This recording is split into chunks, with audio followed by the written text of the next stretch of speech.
കുടുംബ ജീവിതത്തെക്കാൾ സൗഹൃദങ്ങൾക്കും മറ്റ് ബന്ധങ്ങൾക്കും പ്രാധാന്യം കൊടുക്കുന്ന ആളുകളെ കാണാറുണ്ട്.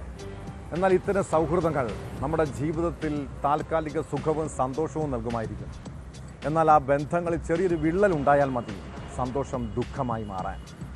കാസർഗോഡ് കുമ്പളയിലെ CPM നേതാവായ യുവ അഭിഭാഷക രഞ്ജിതയ്ക്കും അതായിരിക്കും സംഭവിച്ചത്.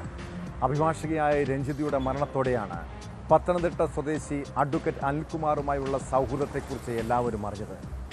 യുവതിയുടെ മരണത്തിൽ കുടുംബം ദുരൂഹത ആരോപിച്ച് രംഗത്ത് വന്നതോടെ സുഹൃത്ത് അനിലിനെ പോലീസ് അറസ്റ്റ് ചെയ്തു. രഞ്ജിതയുടെ ആത്മഹത്യാക്കുറിപ്പും മൊബൈൽ ഫോണും പരിശോധിച്ചതിൽ നിന്ന് നിർണായക വിവരങ്ങളാണ് പോലീസിന് ലഭിച്ചത്.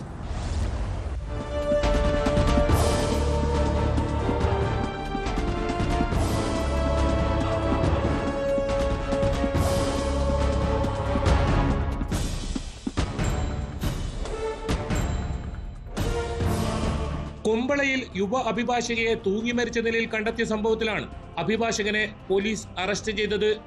പത്തനംതിട്ട പുറമുറ്റം മുണ്ടലം ശാന്തഭവനിലെ 45-കാരൻ അനിൽകുമാറിനെയാണ് കുമ്പള പോലീസ് ഇൻസ്പെക്ടർ KP ജിജേഷിന്റെ നിർദ്ദേശപ്രകാരം SI K ശ്രീജേഷൻ സംഘവും തിരുവനന്തപുരത്ത് വെച്ച് അറസ്റ്റ് ചെയ്തത്.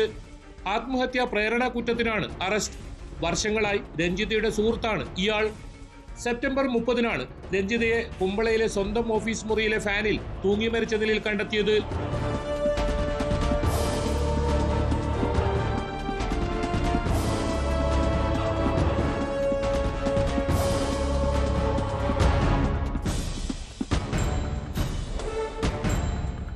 CPM കുമ്പള ലോക്കൽ കമ്മിറ്റി അംഗവും ജനാധിപത്യ മഹിളാ അസോസിയേഷൻ വില്ലേജ് സെക്രട്ടറിയും DYFI മേഖലാ പ്രസിഡന്റുമായിരുന്നു രഞ്ജിത.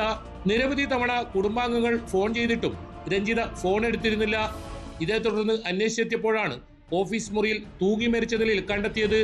പോലീസ് എത്തി വാതിൽ ചവിട്ടി തുറന്ന് ഉള്ളിൽ പ്രവേശിക്കുകയായിരുന്നു. ഓഫീസ് മുറിയിൽ നിന്ന് ആത്മഹത്യാക്കുറിപ്പും കണ്ടെത്തി. അഭിഭാഷിക ഉപയോഗിച്ചിരുന്ന മൊബൈൽ ഫോൺ അന്വേഷണത്തിന്റെ ഭാഗമായി പോലീസ് കസ്റ്റഡിയിലെടുത്തിരുന്നു.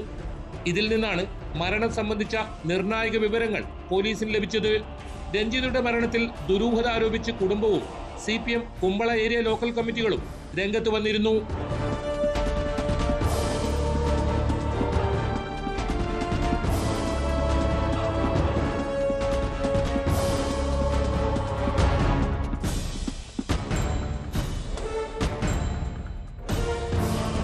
അടുത്ത സുഹൃത്തായിട്ടും അഭിഭാഷകൻ രഞ്ജിതയുടെ മൃതദേഹം കാണാൻ പോലും എത്തിയില്ലെന്ന ആരോപണവും നിലവിലുണ്ട്. കുമ്പള ബത്തേരി സ്വദേശിനിയായ രഞ്ജിത വിവാഹിതയാണ്. അറസ്റ്റിലായ അനിൽകുമാറും വിവാഹിതനാണ്. സംഭവത്തിൽ പോലീസ് കൂടുതൽ അന്വേഷണം നടത്തിവരികയാണ്.